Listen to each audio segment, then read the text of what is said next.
3 सप्ताह से लापता है मोहम्मद रौनक जमीर। परिजनों ने प्रशासन से कुशल बरामदगी का लगाया गुहार। पड़ोसी पर गायब करने का लगा आरोप। पूर्णिया जिले की मुफस्सिल रानीपत्रा थाना क्षेत्र की बीरपुर पंचायत अंतर्गत वार्ड संख्या 12 फसिया निवासी स्वर्ग मोइनुद्दीन के पुत्र मोहम्मद नईमुद्दीन ने पुलिस अधीक्षक पूर्णिया को आवेदन देकर गायब पुत्र मोहम्मद रौनक जमीर की बरामदगी को लेकर न्याय का गुहार लगाया है।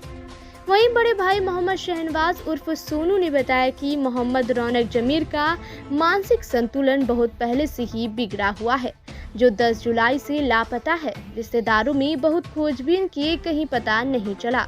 इसी क्रम में पूर्णिया रजिस्ट्री ऑफिस से पता चला कि 11 जुलाई को मोहम्मद रौनक जमीर, मोहम्मद शौकत पिता वशीकुर रहमान साकिन, चांद भाटी डगरुआ, मोहम्मद साजिद आलम पिता मोहम्मद मुस्लिम साकिन, मडबेली डगरुआ, मोहम्मद फारूक अंसारी पिता नजाम अंसारी साकिन फसिया के साथ आया था और कोई केवाला कर रहा था। तब केवाला डिटेल निकाले तो देखे फारूक अंसारी के सहयोग से मोहम्मद शौकती व मोहम्मद साजिद के द्वारा 15 डिसमिल 500 वर्ग कड़ी जमीन रजिस्ट्री करवा लिया है, जबकि जिस जमीन का केवाला कराया गया है वह बसवास है, उसमें घर और दुकान है।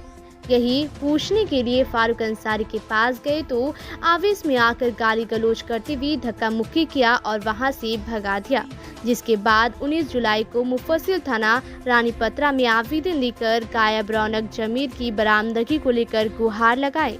25 जुलाई तक पता नहीं चलने पर 26 जुलाई को पुलिस अधीक्षक पूर्णिया को आवेदन देकर फरियाद किए, जिसके बाद कुछ मीडिया बंधु मिले जिसे बयान दिए। तब मीडिया में खबर चली, जिसको देखकर रात के करीब 10 बजे मोहम्मद फारूक एवं अन्य व्यक्ति घर पर आए और कहने लगे, बहुत उड़ते हो, तुम्हारा भाई नेपाल के इटहरी में फंसा हुआ है। जिसके बाद अपने कुछ भाई को पता करने के लिए नेपाल भेजे हैं, मगर अभी तक कुछ भी पता नहीं चला है। प्रशासन से मेरे भाई मोहम्मद रौनक जमीर को सकुशल बरामद करने का गुहार लगाते हैं। फिलहाल परिजन मोहम्मद रौनक जमीर के तलाश में लगी हुई है। मामला ये है सर, मेरा घर फसिया हुआ बीरपुर पंचायत पड़ता है, मुफस्सिल रानीपत्रा थाना पड़ता है। मेरा भाई रौनक, उसका दिमागी थोड़ा सा हालत ठीक नहीं है, उसका इलाज चल रहा है और वो 10 तारीख से घर से लापता है। 10 जुलाई से लापता। तो आए दिन वो कभी ये रिश्तेदार वो रिश्तेदार के यहाँ जाता रहता था। तो 3-4 दिन हो गया हम लोग को ढूंढले, पता नहीं चला। 17 तारीख को पूर्णिया में जब गए हम, तो वहाँ पे एक मुंशी मिला। वो बताया कि हम उसको बताया कि ऐसा ऐसा है, देखिए मेरा भाई ऐसा ऐसा है, फोटो दिखा, इसको देखे हैं। तो बोला हाँ, इसको तो हम देखे हैं। तो कहाँ देखे हैं? तो 11 तारीख को कचहरी में देखे हैं। तो भैया किसके साथ देख, कैसे आप यहाँ? तो इसके साथ आपके गांव का फलना लड़का फारूक अंसारी, शौकत और साजिद नाम करके लड़का, ये साथ देखे हैं। बोले भैया यहाँ क्या करेगा? तो अब भैया इससे ज़्यादा हम नहीं बता सकते, आपको देखे तो आपको बता दिए। तो फिर मेरे दिमाग में खटका कि उसके नाम से कुछ ज़मीन है जो मेरे पापा और भाई के नाम से केवाला है, एक ही केवाला है दोनों में। तो फिर रजिस्टर ऑफिस गए हम, मेरे पिताजी हम गए, तो वहाँ छानबीन किए। तो छानबीन में देखे कि 11 तारीख को केवाला वो किया है। शौकत जो डगरवा के रहने वाला है और साजिद डगरवा के रहने वाला, दोनों के नाम से केवाला किया हुआ है। कितना ज़मीन का? ये 15 डिसमिल 30 डिसमिल का ज़मीन का था, दोनों के नाम 15 डिसमिल किया है। वो बसवास ज़मीन है जिसमें मेरी दुकान है, घर है। उसके बाद यहाँ से गए पापा उसके पास, क्योंकि फारूक अंसारी का घर मेरे जस्ट बगल में है। और गए तो उसको पूछे कि बेटा ये रौनक कहाँ है? तो बोला हम क्या जानेंगे कहाँ है। तो बेटा तुम्हारे साथ देखा गया था उसको कचहरी में और ऐसा ऐसा काम क्यों करवा दिए। तो इससे पहले वो ज़मीन कई बार फारूक मांगा था मेरे पिता से कि वो ज़मीन हमको दे दीजिए, हम अपना यहाँ पे दुकान खोलेंगे, मार्केट बनाएंगे। तो पापा बोले कि बसवास का मेरे पास भी लड़का है, तुमको कैसे दे दें? नहीं, जो बोलिएगा हम देंगे, हमको ज़मीन दे दीजिए। तो उस ज़मीन पे बहुत दिनों से उन लोगों का नज़र था। और ये जो शौकत और साजिद है, ये आए दिन उसके दुकान पे जो ऑफिस वहाँ बना के रखा है, आए दिन वहाँ पे पार्टी दारू ये वो चलता रहता था। तो उससे पूछे तो अब्बा को वो उल्टा सीधा करके धक्का मुक्की करके निकाल दिए कि ज़्यादा बोलोगे तो फिर तुमको केस में हम फंसा देंगे, हम अंसारी हैं, तुम जानते ही हो। फिर अब्बा हम बोले कि चलिए कोई बात नहीं, जो है कानून। फिर हम जा करके 19 तारीख को, ये 18 की बात है शाम की, 19 तारीख को हम आवेदन दिए कहाँ पर आते हैं? मुफस्सिल थाना में।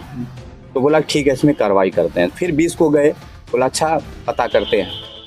21 को भी नहीं, 23 तारीख को फसिया में हमारी पुलिस गई।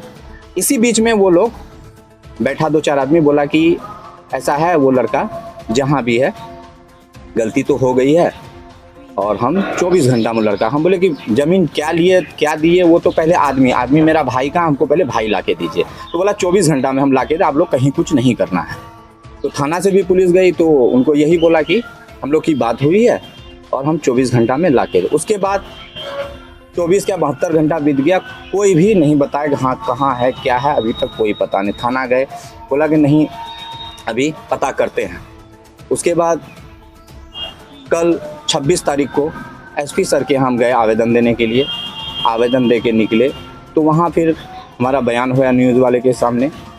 तो बयान दे के गए तो घर जब हम गए हैं रात में 9 और 10 के बीच में, हम अपने गांव फसिया में थे।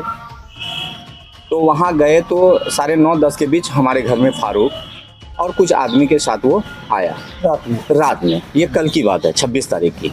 आया रात में। उसके बाद मेरे पापा बोले कि हाँ क्या बात है जी, तो शांत रहो आराम से बात करो।